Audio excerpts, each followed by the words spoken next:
Gaya ng ibang mga batang artista, maagang namulat si Jillian sa kahalagahan ng pagtulong sa kanyang pamilya. Si Batsut po at si Sita, tulungan niyo po sila.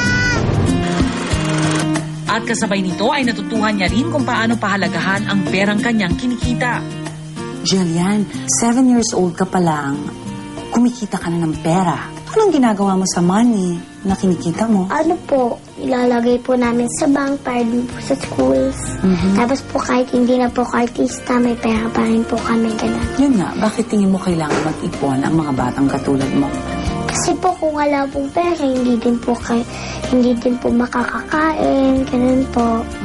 Saan mo inilalagay yung money mo? Sa bank. Sa bangko. Bukod sa bank, meron ka bang pinapatayo? Nagpapatayo na po ako ng bahay po. Oh. Saka pili ko na po yung dream car ko po. Pakita mo naman sa akin. Sige po. Let's go. Let's go. Kunin ko lang po yung slippers ko. Nasa may slippers ko. Ito po. Car ko. Sa unang pagkakataon, ipakikita sa atin ni Jillian ang laman ng kanyang bagong biling Mark III van, ang kanyang dream car. Lahat tinanong mo talaga ng Hello Kitty. Opo. Oh, is this your dream, Jillian? Opo. Ito na. Nakagugulat na kung ang ibang mga bata, laruan lang ang karaniwang hangad sa buhay. Itong si Jillian, sasakyan para sa kanyang pamilya ang pinag-ipunan.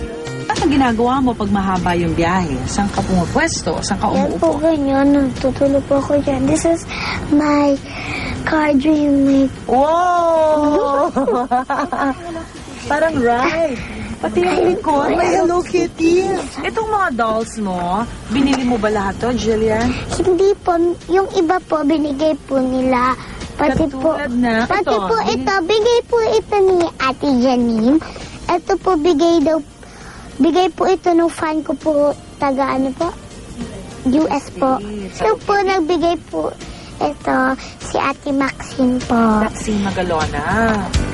Proud din kaming inaya ni Jillian para naman sa bagong bahay na pinapatayo nila sa Quezon City. Wow! So finally, ito na ang bahay. Ang aming malapit lang magawang bahay. Hey, Jillian! Ito na pala ang hinihintay mo. Ha? Kailan daw magagawa to? Hindi ko nga po alam bakit January po. Are you excited?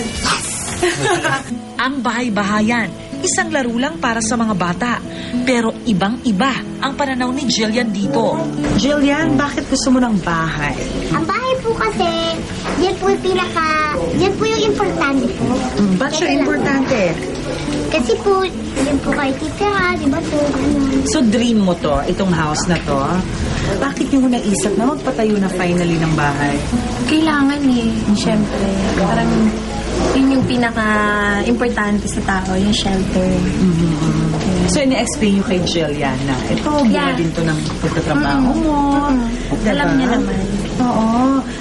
Bigyan niyo naman ako ng preview. Anong magiging kulay ng bahay? Ilang kwarto? Bali, 4 bedrooms.